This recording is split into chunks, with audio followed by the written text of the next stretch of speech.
Greetings everyone, my name is Tracy Smith and today I will be presenting my H option on post-traumatic stress as it relates to natural disasters. So, first things first, questions.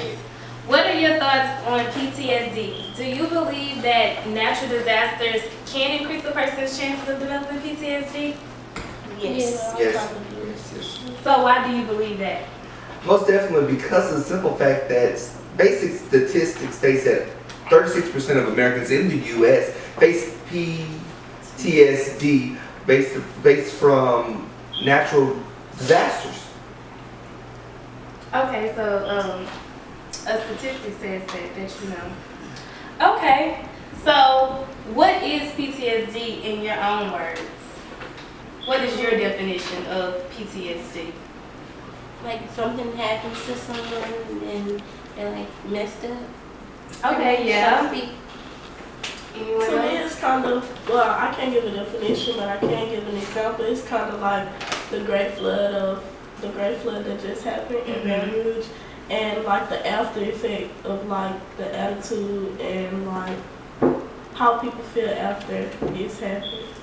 It's a drastic event that occurs in people's lives that causes Yes. PTSD. And all of those are true. And it is a part of the definition of PTSD. So, now, like we've all discussed, what is PTSD?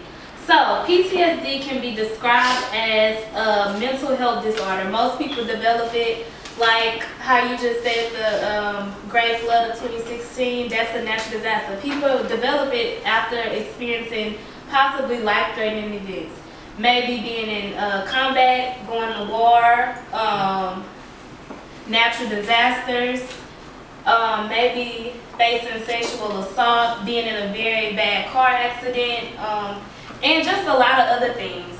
Personal factors like having previous traumatic exposure, age and gender are all contributing factors to PTSD. Symptoms of PTSD can include maybe you reliving the traumatic event, you avoiding situations that remind you of the traumatic event, always having negative emotions, you always just kind of thinking down on things, never really positive.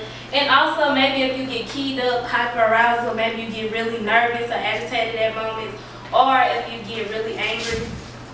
All of those things are symptoms of PTSD.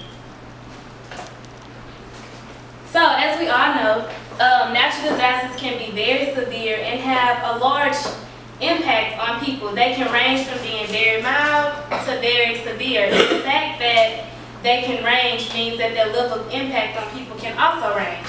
So in my presentation today, I will discuss the level of impact as it ranges over different factors that contribute to PTSD by examining 5 research studies. So the first factor that we're going to discuss is age, specifically focusing in on children and adolescents. So I found 2 research articles whose main purpose was to show the impact of 2 natural disasters, an earthquake and a hurricane, on children. So first, starting off with the 2 studies, both of their samples were not randomly chosen, which means that they were biased. One sample used about 8,000 students and the other one used about 158 students. In the other sample that used 8,000 students, their sample was stronger than the one who used 158 simply because they had a larger amount of students, which means they had a larger amount of people to test, a larger amount of people to compare to, opposed to only having a few students to test and a few students to compare to. A plus side for both studies was that they both had comparison groups. In the group that had 8,000 students, they first got their 8,000 students, then they chose 1,000 students from cities far off who were mildly, had little to no impact from the earthquake. In the other study, they didn't actually have a comparison group like the first study, but when they chose their participants, they chose their people from 3 different cities, all ranging on their level of impact. One being very mild, one medium, and one severe. So by doing that, they were able to compare the levels based on how mild, those who are mildly affected versus those who are severely affected by PTSD. And it made their study stronger because it was able to show how the level of exposure contributes to the level of PTSD that a person will experience. So the instrument for the earthquake study was stronger than the one for the hurricane study. They used self-reported PTSD Child Index Scale, and in order to make their study more accurate and precise, they used test reliability. So they took 12 students after the study was over, and they retested them again using a coefficient correlation to show that their results were accurate, despite the fact that, like I stated previously, that they only had 158 participants. And the other one, where they used 8,000 students, they just gave each student surveys to test their levels of PTSD after the hurricane.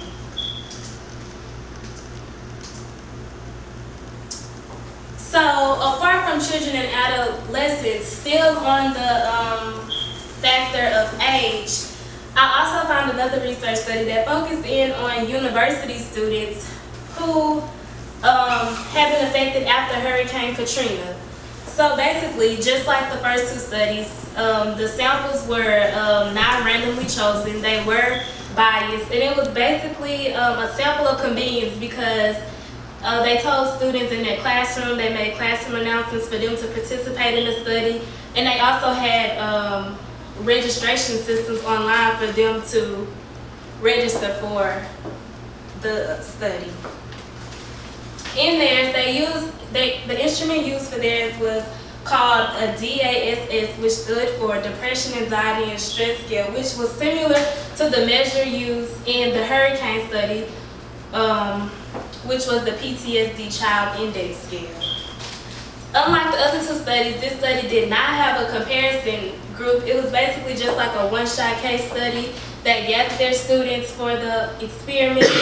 They gave them the scale, and then they leveled their measure of impact. And in agreement with the first two studies, they found that those who had higher level of impact had higher levels of PTSD.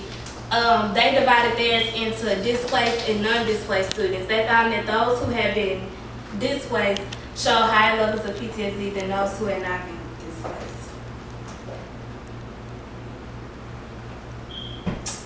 So, before we move on to the other factor, in the little pamphlets that I gave you guys, if you open it up to the middle, there are example questions that could possibly be on a trauma screening for PTSD. So if you guys just want to take a look at those and see some example questions that they might ask. It goes from like number 1 says unwanted upsetting memories about trauma, and then you would either choose 0, 1, 2, 3, or 4 based on how that was affecting you.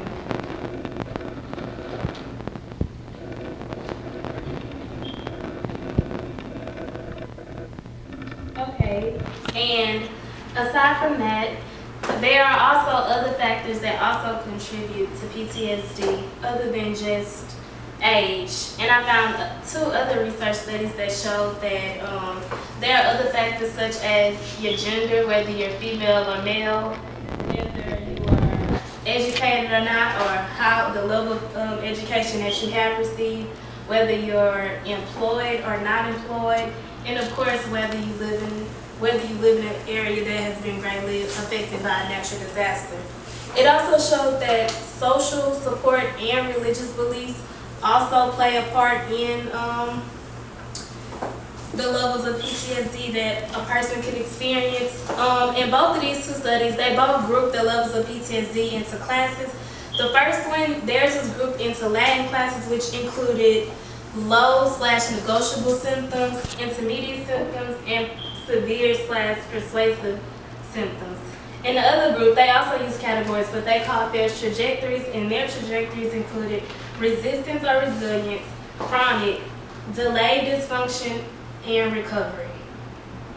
So, with their two studies, they both used biased sampling methods. In the first one, they used proposal sampling, which is basically whenever you use a sample that is who you believe would be good sources of information. They this study was based off of Hurricane Katrina, and they actually went out and located people from certain addresses who they felt had been greatly affected by the hurricane and who they felt would be good for their study. In the other one, they used a sampling method that was basically volunteerism. If people wanted to sign up who had been affected by the tsunami, they could. If they didn't, they really didn't have to. So both of their sampling methods was actually really weak.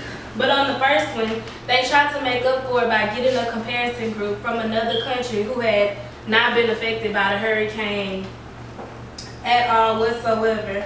And the second one, theirs was still weaker than the first one because they didn't have a comparison group. It was only them. And sorry.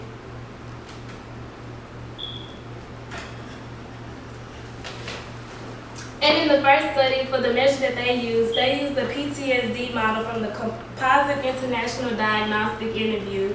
And it was stronger than the other one, whose was just a survey. And because they used a sampling method of volunteerism, which means that they didn't really have to participate in the study if they really didn't want to. So as a result of the low response rate, the potential biasness due to the non-response would result in, would affect the reliability of their study. So both groups concluded that those who had stronger, for example, religious support, religious beliefs, and social support would have very low to mild levels of PTSD opposed to those who would not. It also concluded that the severity of the level of impact also affected the levels of PTSD that those would experience. In order to test the actual levels of PTSD over time, in the tsunami study, they initially tested participants for their levels of PTSD initially right after the tsunami. Then they waited 6 years later, and they also tested people again to measure their levels of PTSD. The results showed that over time, if PTSD symptoms were not treated, that they either stayed the same or became more worse. And this directly correlated with the first study, a person-centered analysis, who also concluded that those who were not treated for PTSD symptoms levels would not improve or change.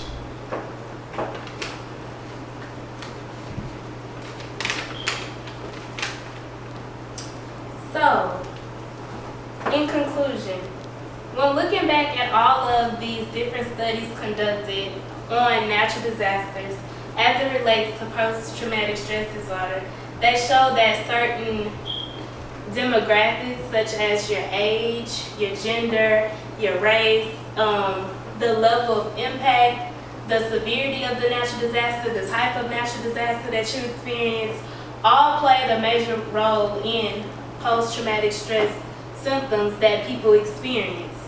And it also concluded, all 5 studies concluded that had the same general findings, that those who had a higher level of impact from a natural disaster also experienced higher levels of PTSD.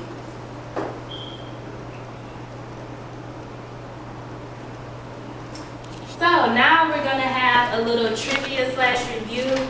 We're going to do a little game. So first, whoever I thought we're going to do a review of some of the things that we learned in this presentation. We're going to go over some of the different sampling methods, the difference in sampling methods. And so I'm just going to ask you guys a few questions. And whoever I throw the bear to, you answer the question. So do you guys have that? Yes. Are y'all ready? Yes. Let's get excited, guys. Hey. Okay. So the first question is, a sampling method could be either blank or blank. Oops, I'm sorry. It can either be biased or unbiased. Correct. A sampling method can be either biased or unbiased. And if for a sampling method to be unbiased, everybody in a certain population has to have an equal opportunity of being selected. So let me think of another one. So can anyone name a type of bias sampling method that was used in one of the studies previously discussed? I'm sure that one of the answers could be sample of consideration. Is that right or not? Well, actually, sample of consideration is not an actual sampling method, but sample of convenience is a bias sampling method. And basically, we did discuss that was used in one of our studies discussed. And basically, a sample of convenience is whenever a researcher uses people who is really convenient to them. Let's say maybe they're a professor, like in the university study. They use their students who are in their classroom, they make classroom announcements for them. So that's what that is, and it can also be called an accidental sample. Okay, so can someone else name a sample, a bias sample that was used in one of our studies? Oops, I'm sorry. Was it for me or her? Oh, that was for you. Wait, I know you said it. Purposive sampling. Yes, that's correct. And do you have any clue what purposive sampling is? I really wish I could tell you, but I can't. Okay. Well, I'll explain. Purposive sampling is, so basically, we discussed, of course, in one of our studies that we discussed the purposive sampling in one of our studies, and basically purposive sampling is whenever a researcher uses a sample that they believe will be a good source of information for them. Just like in the Katrina study, whenever they used participants from certain address, they actually went out, like I stated previously, and located people from these specific addresses to because they felt that they would be good sources for the study, because they felt that they would have high levels of impact from the hurricane. Okay, so let's see. So we talked about a lot of bias sampling methods, which means that, like I stated, that everybody in the population did not have an equal chance of being selected. So now we're going to talk about some unbiased sampling methods. So, can anyone name an unbiased sampling method?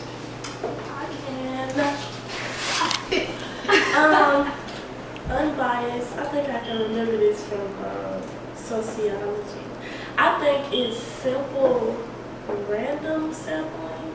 Yes. Unbiased. And do you have any clue about what simple random sampling is? It's basically, okay, simple random sampling, I think it's basically when everyone has an equal chance of whatever, an equal chance of winning or whatever it is, being selected.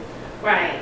And yeah, that basically is what simple random sampling is. That's actually the definition of what an unbiased sampling method is. But simple random sampling is actually whenever everybody in the population name is put into either a hat or a box or container or anything, and names are just randomly drawn. So now that concludes our trivia/review portion. Thank you guys for participating in that. Y'all did really good and y'all really retained the information. Okay, now for suggestions to better enhance the research as it pertains to PTSD and natural disasters. I feel that more information should be provided about the participants that were used in the studies. Maybe more background information, such as maybe their race or ethnicity, because maybe one race may be more prone to PTSD than another race. So I feel that by doing this, it will help to assess the levels of the participants' PTSD to receive more accurate and precise readings.